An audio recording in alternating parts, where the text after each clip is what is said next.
all. I'm Cullen Haynes, and welcome to Live with Cullen Haynes, Law Live, episode 64, if I'm not mistaken, it could be. And we're in for a special treat. I've got a best-selling author I'm about to bring on the show. And Benji is co-hosting today as well, which is exciting. So we've got the one and only Nicole Murdoch, who is going to be talking about not only IP law, but Get Rich from the Picture, best-selling book. And it's going to be a great treat because she's just joined Thynne and Macartney in Brizzy. So could you please make very welcome the one and only Miss Nicole Murdoch. How are you, Nicole? Thank you, Cullen. I'm good. How are you? Very, very well. And it's even better to have my co-host with me. Double the trouble for this live stream. Wonderful Wednesday with your good self. But I wanted to know what's happening in your world at the moment. What's happening in your circle of influence? Well, the team has just started with Thynne Macartney, which is pretty exciting. We're a middle-sized firm, about 70 people. We have a number of practice areas, and now we also have an IP, technology, and cyber practice area. Oh, wonderful, wonderful. And how's that going? Because it's obviously very topical at the moment, the whole cyber and everything going on in the market. Like, are you just seeing it explode in terms of the inquiries and what you're needing to do? Yes, particularly in data theft, but also just with social media and particularly AI, things like that. It's just so easy for people to steal things. And it's become a lot more socially acceptable just to take something.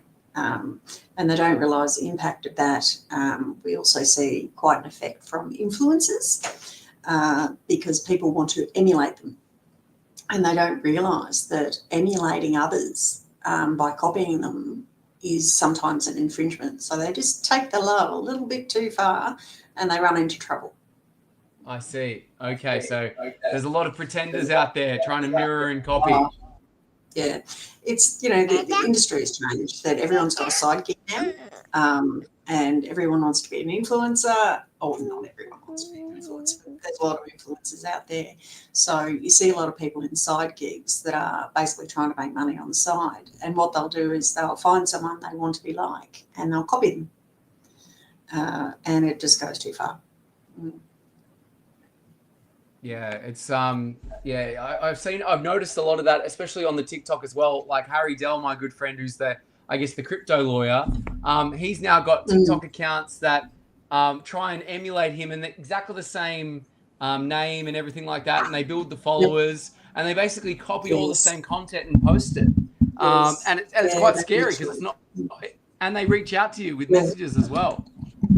And it's difficult as a user of these social media sites to actually work out who's the original because they're all copying each other, or maybe they're not. But you can't tell. You can't tell who the original is. So we have some of the cases we've dealt with have been things like people have got a very good social media following. They'll put a post up, and someone will create multiple accounts and comment in the comment section, reply to people in the comments section with a name that looks like they're the official account, and we'll say have a link that will go to their site that emulates the real site instead. So people don't actually realise they're not interacting. They might be commenting on the original post by the original owner, but when they're following a link from someone who's put a comment in, it's not the original owner, and they've actually just been taken to a fraudulent site. You have to definitely do your due diligence, and obviously in this interesting line of work that you're in, I'd love to ask, like, it's so weird and colourful, how would you explain your life so far using just film titles, Nicole? I'm not quite sure. Probably. Can I merge them? Wolf of IP. You can. You definitely can.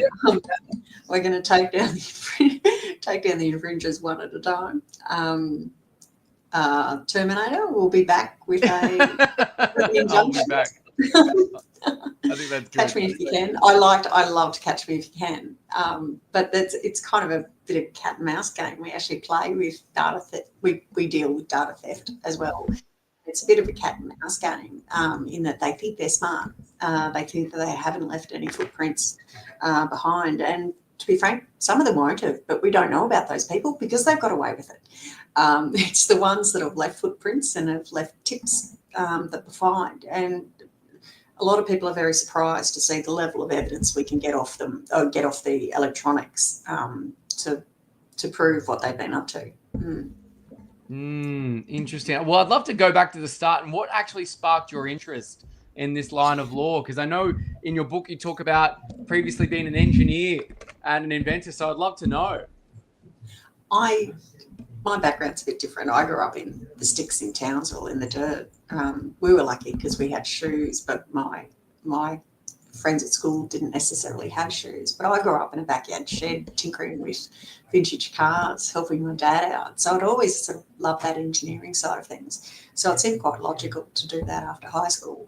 But what I found with engineering is I ended up in coding, and I found the actual legwork of the coding pretty boring. I've definitely got a driver personality type, and that does not suit sitting on a seat coding all of the time. And I found myself really much more interested in the legal aspects of the projects. So I was fascinated by some of them. And one of the projects I worked on actually got terminated because they were breaching privacy. Well, the way they wanted to deploy the project would breach privacy laws. And the alternative to launching the product would just be too expensive. So it got canned, and I was fascinated by that. So I'd always wanted to study it. But I was trying to get out of coding and get into a role that's known as a business analyst role, where you walk into the company, work out what the company needs, and basically write it up. But I just couldn't get a gig because I hadn't done it before. And they were saying, well, you don't know how to write. And I just could not get a gig. So I thought, well, I'll go and do a BA degree, business administration degree. But one of the problems in IT in the day was if you walked into a job interview with a BA and the boss didn't have one, you didn't get the job because you were too qualified. So I thought, well, I'd always been interested in law. How about I just do a law degree to prove I can write and then go back to coding? And I was coding as a contractor at the time. So I'd said to my boss, I'm going off to do law. And he said, oh, you'll be back. And I called him at day 5 and I said, mate, I'm not coming back. So I knew then. And then I worked at a patent and trademark attorney firm for a while and ended up at a litigation firm. And then once I got my teeth into litigation, I was hooked. I love that whole backstory.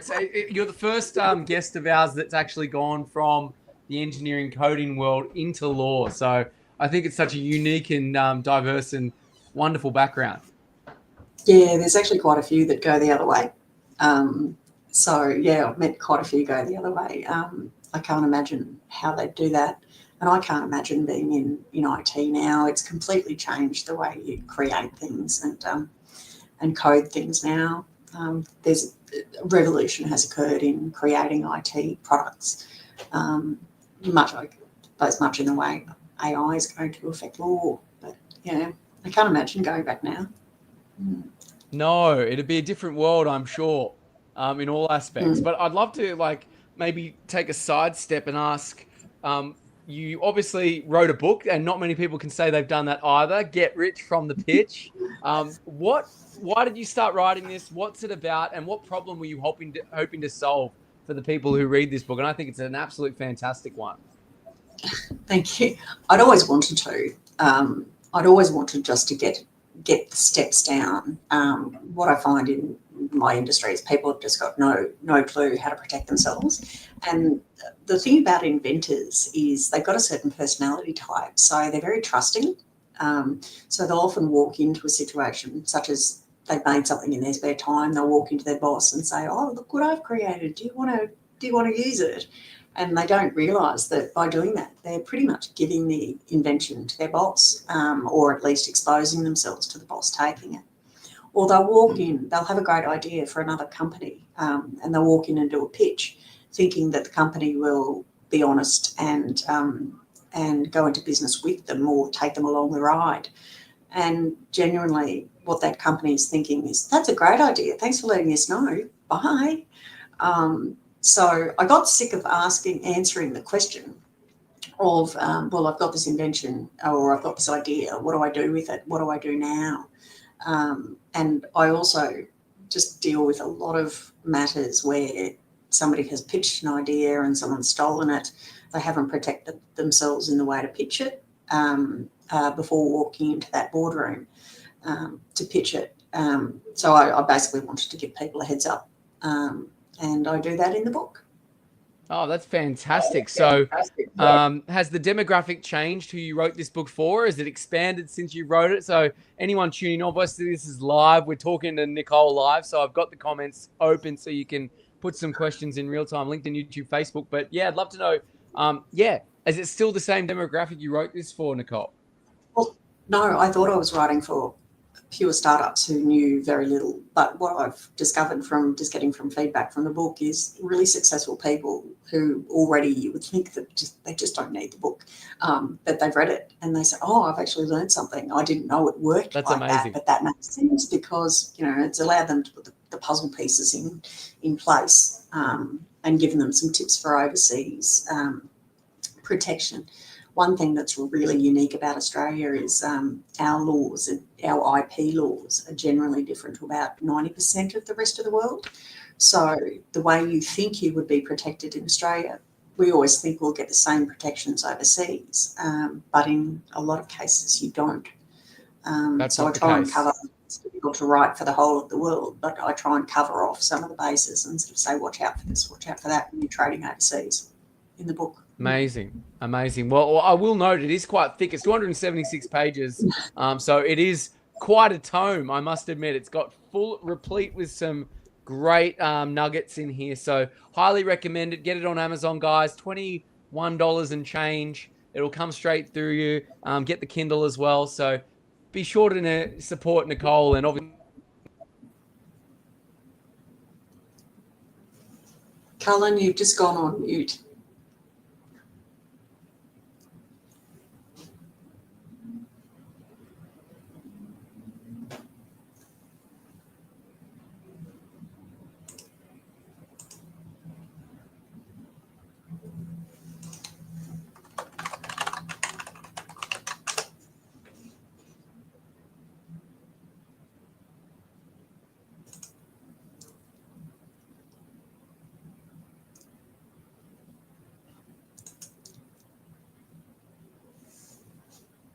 That has helped you in your career. You're back. Sorry, you're on mute. What was your question? Oh, can you hear me? Can you hear me now? Is that coming through? I can hear you now, yeah. Perfect. I was asking what surprising skill has helped you in your career? The engineering degrees really helped. I worked in encryption back in my engineering days, so I know where the bodies are buried when people steal information. But it also allows me to instruct experts the right way, our cyber experts that we use, and also allows me pretty much to just pull apart an affidavit of some watery excuse that we've got as to why somebody did something. And sometimes I shake my head at what the other solicitors allowed to be filed as an affidavit, because it just starts lying at line 2. It's just complete fabrication. But what it also helps me is, let's just say I was a mid-year student when I studied law. So for me, law is 90% psychology, 10% law. Once we get to know the personality type of the other side, we can negotiate based on that personality type. So a lot of that just life experience very much helps. Indeed. And it's kind of like, as way leads on to way, do you find that your skills that you learnt in the engineering and the coding degree, that are they cross-transferable, or you kind of have to think, is it just the thinking that's different?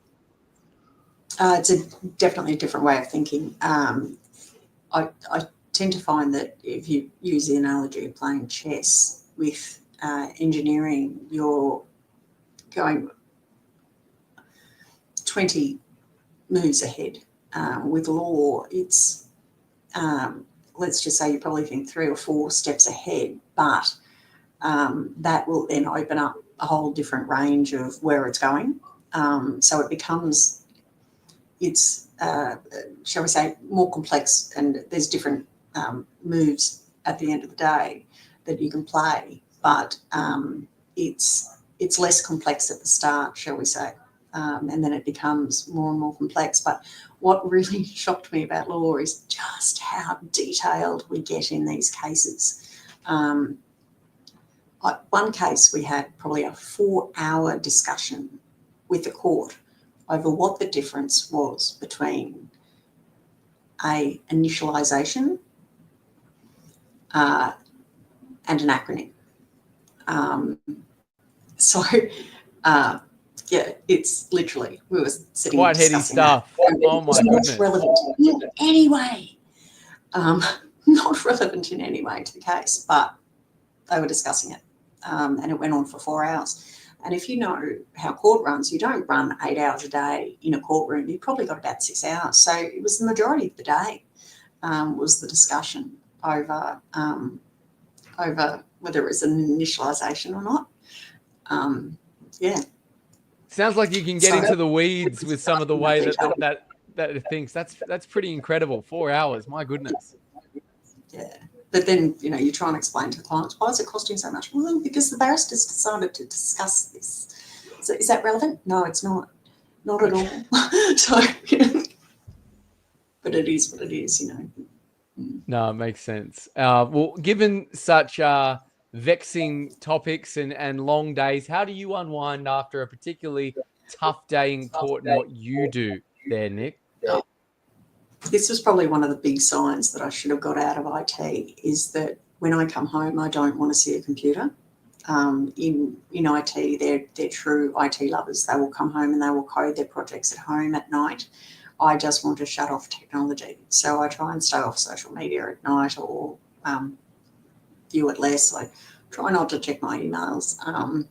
But I'm trying to at the moment, because I've been playing stupid little games on my iPads and things like that. I've been trying to teach myself French through Duolingo, because I figure if I'm going to be on the computer good on you. Bonjour. Comment ça va?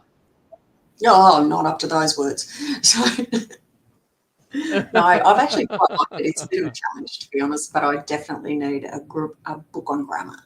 Definitely need to get my grammar up there. But yeah.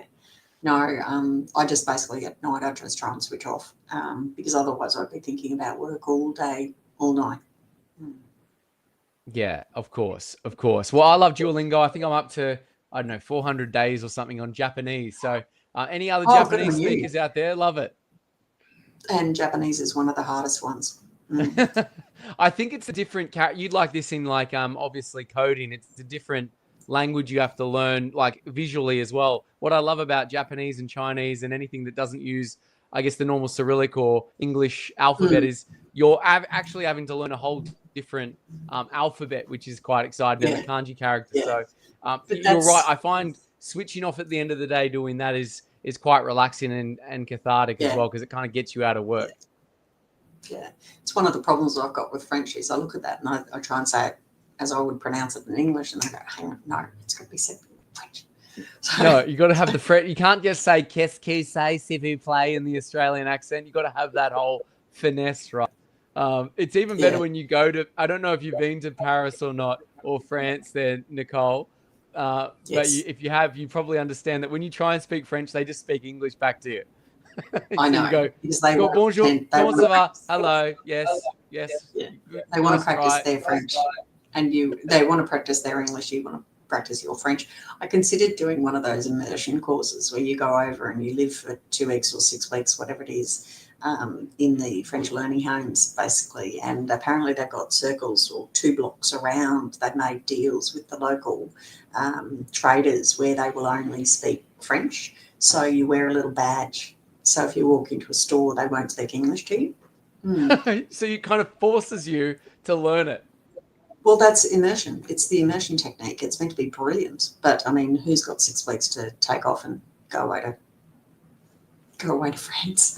I'd love to do it. That would be nice. I'm sure Benji would and Madam and Lockie would miss me if I went off to France. I don't think I could do that anymore. But, one can dream. Yeah, exactly. I'll probably come home to an empty house. But I'd love to ask you, Nicole, are there any passion projects you're working on now that you can share with everyone online? On the weekends, I'm trying to teach myself to flip furniture. So, my poor husband, I started this over Christmas, and I thought it'd take me 2-3 days. And what are we now? Midway through February, and I probably got to the point where I put undercoat on 3 drawers, and what I'm up flipping is only like a 4-drawer cabinet or something like. So I'm doing a very bad job of it, but I'm enjoying it. Oh my goodness, but I'm that's also okay. working on the side. I'm As working long on you're an enjoying the AI process. Yeah. Well, you've got to go through the motions, and to be honest, it's a bit physical too, which is kind of nice. So yeah. But I'm also working on an AI solution at the moment for people, so they can write cease and desist letters and put their arguments into a logical letter to try and help themselves. Yeah. That sounds very exciting. Looking forward to seeing that get launched in coming Yes. months or whenever it does come out. That's exciting. I'm not sure which will be finished first, the upflipping or the AI. Oh, very good. We'll see. We'll see who, which one wins the race. But where do you see the legal profession, Nicole, in the next 10 years? I do think AI is going to make an impact, but I don't think it will replace us. I see AI very similar to what happened with accountants, where AI simply supplements them, helps them do their job faster. And I think the only thing AI will replace is the lawyers who know how to run AI will replace the lawyers who do not. I think that's how it will happen. So that's where I see it is. I think AI just will be a tool that we use, but it won't replace us. Well, that's good because I see all these polls and everything that, AI is going to replace more people than it's going to actually add jobs to. So I like your view and contention there, Nicole. We get responses written by AI, and you can tell.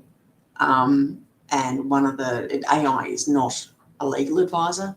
It gets the law wrong. As I said, Australian law is different to 90% of the world. So we get a lot of very interesting responses. And there's certain tells AI has, particularly with copyright infringement, where we'll say when we write to people and say you've infringed this copyright, we'll show them an image of our client's work as well as the work they've produced. And we'll get a response. In the middle of the response, we'll say something like, the image probably looked like, or something like that. And it's like, well, hold on, you didn't need to guess what the image looked like because we sent it to you. So in that case, we absolutely know they've used AI. But sometimes it just feels like we're talking to an AI bot. So I will literally call them out on it. And I'll sort of advise them to please go and see a lawyer that is not an AI bot, because it's getting the law wrong. Yes, it's quite a damning process at the moment. I saw in the Lawyers Weekly, a lawyer got pulled up for using citations, obviously through ChatGPT. Obviously was hallucinating or pulling out a rabbit from the hat. So you've just got to be careful, even if you're obviously a polished legal professional trying to just save time. Even while I was writing the book, when I was editing my own book, and I just asked it just to edit simple things, sometimes it would come out with some random stuff. And you just got to be careful. Yeah, I've never found it to be terribly accurate with law. We tested it a while back. We were being threatened with proceeding under a very abstract area of law. And I couldn't find any cases that had ever been handed down in our industry on that section. And it just doesn't apply to IP law. So it was a really strange thing to argue. But I thought, oh, well, let's try and find it. I couldn't find it. We've got the ability to ask the Supreme Court Library to do research. We asked them to do research. They couldn't find it. None of us could find anything. And so I thought, well, why not? Maybe chat can find it. So we put it into chat and it came back with 4 cases and we were like, oh, this is great. Couldn't find the cases. Could not find them. And I thought, no, let's make sure these cases don't exist. So I sent the junior down to the Supreme Court Library with these 4 cases written on a piece of paper, and he handed them over and said, we can't find these cases. And they looked up and said, is it AI? And he said, yes. And they said, it won't exist. So they went and got where they were meant to be, and they were in the middle of cases. The cases didn't exist. It had literally just made up 4 cases. Wow. And yeah, so that's what we find. Look, I do use it. I use it for articles. I'll ask it how to strip back furniture, and things like that. I'll use it for recipes. It's really good for recipes as well. You tell it what you've got in the fridge, it'll create something, or tell you what to create. Unfortunately, it won't create things yet. So it is helpful, certainly in some ways. And if you ask it, the right kind of questions, like explain this to me like I'm 5 or something like that, it's actually pretty good at it. But in terms of providing legal advice, it's not great. I've put documents into it that explain how these operate, and it gets things wrong. It'll say, oh, it operates in this way, and I'm reading it going, oh, I think you're wrong, so I'll try and correct it. And it'll say, oh, yes, I agree, you're right. And I think, well, you're the machine, you should have got it right the first time. So, like I said, look, I think AI is coming for lawyers, but we're not quite there yet. Okay, interesting. Well, we've got a few people joining the stream. Any questions, put them live. We are live. It's like 5:45 Australian Eastern Daylight Time here in Sydney. So please get your questions in because we've only got about 10 minutes or so to go. And I've got a nice question for Nicole. What is the most unusual client request that has come across your way, say, in the last 18 years you've been doing this there, Nicole? I've had some pretty weird ones, some of which just involve me lying. So that didn't happen, no client anymore. One thing, we're not allowed to be just a mere mouthpiece for our client. We've actually got to put our brain into gear. We're not allowed to bring claims that have got 0 chance of success and things like that. So I'm just not interested. But one that I had that was kind of weird a few years ago, it was a cybersecurity matter, and the client had engaged with the other side and was threatening to use me as lawyer. And they basically said to the other side, we want you to come in for a discussion with my lawyer. The other side wasn't represented, so that was okay. But literally the client just wanted me to sit in the room while he spoke, or lectured to is probably more accurate, the other party. So I'm not sure I actually said much apart from introducing myself. This is, I believe Ms. Murdoch, who is just going to be here just for the muscle, Yeah, basically it was. That was it. Oh, I love that. I think it's so amazing. But who has helped shape your career? Is there any mentors, personal or professional, that you can look back and go, yeah, this is the person that helped me get to where I am and why? I'd love to know, Nicole. I have a pretty interesting family background. We come from North Queensland. Yes. And my great-grandparents were philanthropic, so they helped the community. So they actually created sawmills, and what they would do was travel from city to city and build the sawmill, or town to towns, build the sawmill, and they would sell it to the sell it to the city or the town. But if the town couldn't afford it, they would gift it and then move on to the next town and do the same thing. But my great-grandmother was very, very independent of Pop, and she had her own bank account, and he had to pay her a wage, and he was not allowed to ask what she spent it on. And my grandmother, her daughter, was fiercely independent as well. She refused to give up her job when she got married, which you generally had to do at the time.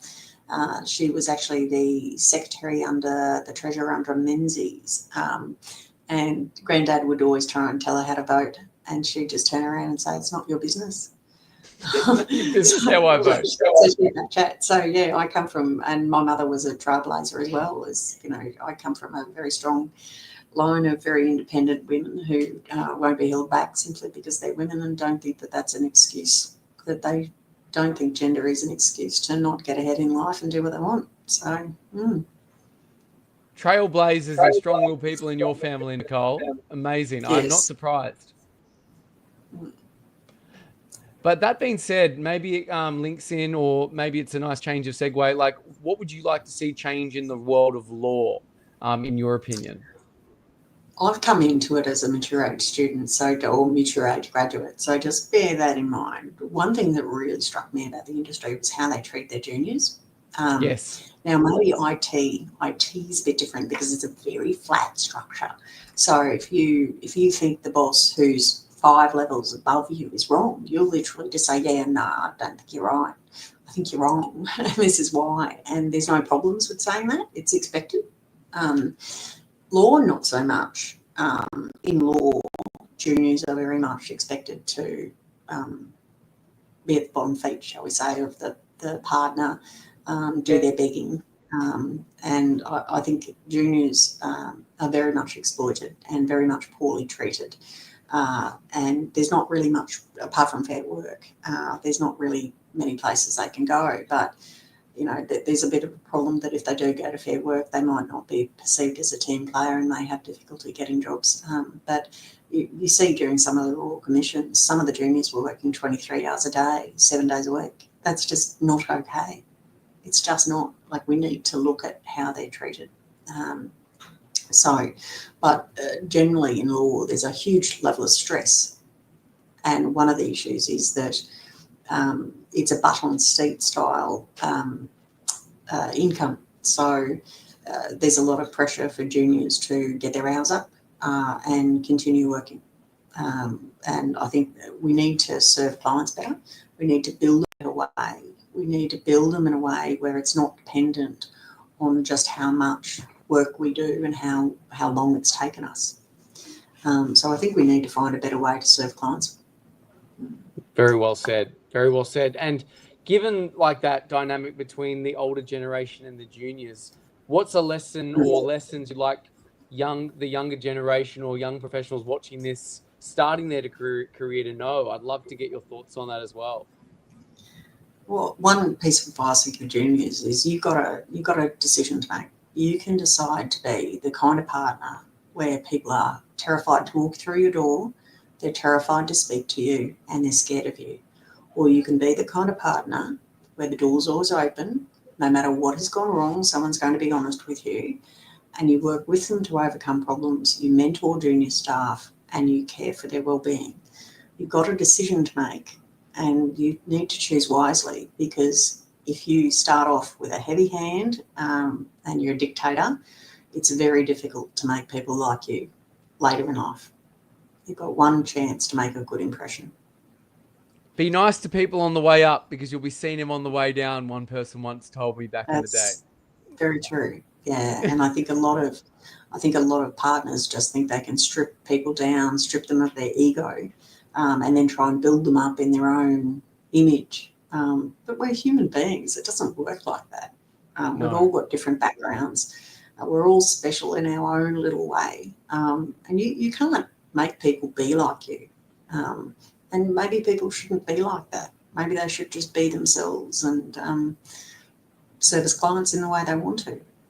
Good point. Good point. Bill Ash, who we've had on the show before, he says the good morning effect is very real. Even something as simple when you come in and say good morning to your team works wonders. But we all know, we've all probably had that manager who walks in, says nothing, goes straight to their office, close the door, sets the energy for the day, and it's like, oh, they're in a mood. Yeah, and it sets the tone for the office. I knew juniors who would sit there with headphones in all day, every day. That's all they did. They wouldn't interact. And then they'd say, no one talks to me. Well, why do you think no one's talking to you? You've set the tone that you don't want to be friends with these people. You don't have to be friends with your colleagues, but you have to get along with them. And putting yourself in a corner and closing yourself off is not going to make yourself very much liked. Yeah, good point. Good point. And obviously, you're a very different person in that respect, Nicole. I know you're very personable. You care about people. And you're loved by your friends and your loved ones. So I'd love to know this: how would you like to be remembered when all is said and done? Oh, I have to tell you, Cullen, first of all, you would not say that if you received a cease and desist from me. You would think I'm horrible. Sorry. First of all, okay. Secondly, I always hate this. I always hate these kind of questions because people people die, and then they're always like, "Oh, let's show this." I was like, "You're trying to jinx me, mate." Stop it. No, I understand. I don't know. Look, I don't know. I just, I guess I'd like to be remembered as somebody who tried to help people. Which is what you're doing. And where can people find you? Where are you hanging out the most, Nicole? In my office, Thynne Macartney, and sometimes I hide under my desk. So, no, but you can find me on LinkedIn. Mostly on LinkedIn. Connect with me on LinkedIn. Feel free. I haven't posted much lately because we've been a bit busy with the move, but I'll get back to it once we. That's all right. We're posting now. This is live. This is going to be on the socials. And while you're at it, while you're watching this, get on Amazon, buy a copy of Nicole's Get Rich from the Pitch. Do it now because you know you want to. It'll make you a better person. You'll feel the love. Thank you so much, Nicole. It's been an absolute pleasure. We'll bring you back for some bonus questions in a moment. Thank you. Thanks so much. And if you're a legend of law or know someone who is and you'd like to be on our Law Live with Cullen Haynes show, please DM me and we'll try and get you in midway on through the year because we are booked up until I think August. But nonetheless, thank you for joining, rewatching, restreaming. We're going to put this out on the podcast. We've got a few episodes to get out through our backlog, but when we do, we'd honored for a cheeky 5-star. And if you are looking online for another great book, The Laws of LinkedIn, my book is out and it's coming out on Audible very soon as well. So you might be able to find it on Amazon next to this wonderful person, Nicole's great book as well, Get Rich from the Pitch. Bye for now, everyone. Thank you for listening and have a great Wednesday. Bringing you back, Nicole, got some bonus questions. How would you explain your role to a 6-year-old child? How would you go about doing that? I will help people. I will help you show other people all the fun things you made, all the fun things you've made. I think that's great. That is so simple and easy to understand. Very good. If you've ever had one or you have one, how would your pet describe you? I have far too many pets. I love pets. I have 2 little puppies. I am their slave. I think if you ask them, they would think, oh, that human thing that is our slave that will simply give us food if we give her the puppy dog eyes. She will move and get it done. I love that. Oh, they've got little paws. What kind of dogs do you have? One is a poodle and one is a cross between a poodle and a Yorkshire Terrier. Oh, very cute. No wonder they get you to do whatever you want. My goodness. The poodle's a maniac. She's psycho. Honestly, she rules the roost. I'm quite sure she doesn't realise that we're not inanimate beings. I'm pretty damn sure she hasn't worked out. We can think. The other one just she does seem to understand we're the bosses, but she's the cutest, so she gets the most treats. I love that. And if you could go back and give yourself advice at any age, what age would that be, and what advice would you give yourself? The best advice I ever saw was actually scribbled onto a university desk in the law library of UQ. And it said something like, reduce the distance between what you know and what you should. And from reading that is exactly how I have approached how to achieve what I want to achieve. Wow, it's very powerful. I got chills on that. That person who you've never met, who you probably never will, has influenced you in more ways than you'll ever know. They did kind of lie in it, though, because they prefaced it with, your task is simple. And it sounds simple, but it's not. That's not a very simple task at all. Because how are you supposed to audit what you know and then compare that to what you think you don't know and what you should know? Yes, they've expressed the task simply, but the actual doing of the task could be difficult. I'm much more resigned to Socrates. The wisest person they know nothing. That's it. Oh, that's so true. Oh, honestly, the Dunning-Kruger effect is very, very strong. Well, it's been an absolute pleasure speaking with you, Nicole. Thank you so much for coming on our stream today, and you have a wonderful day, and all the best to everyone in Queensland. Thank you for having us. It's an absolute pleasure. Bye for now, everyone. Have a great Wednesday.